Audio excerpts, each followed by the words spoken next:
zaharrez eta gaixo inguratuta hasi nintzen.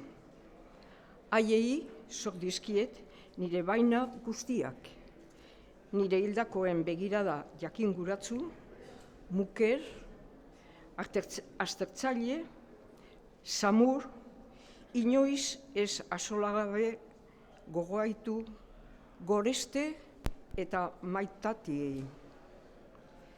Zigarrek kontuak aspaldi atera zizkieten arren, haien begiak ez dira nigandik egundo desbideratu.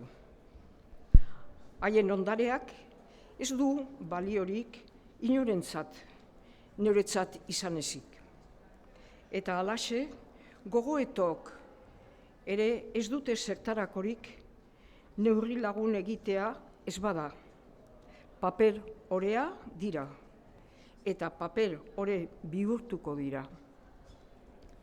Behin batean, arropa baten etiketan irakurri nuen bizkozaren definizioa.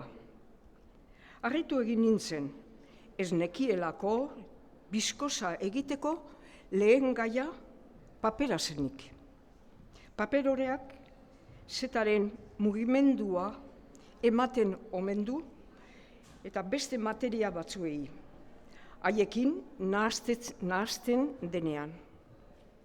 Antzera, pentsaketa hauek arintasuna emango diote nire nostalgiari ere.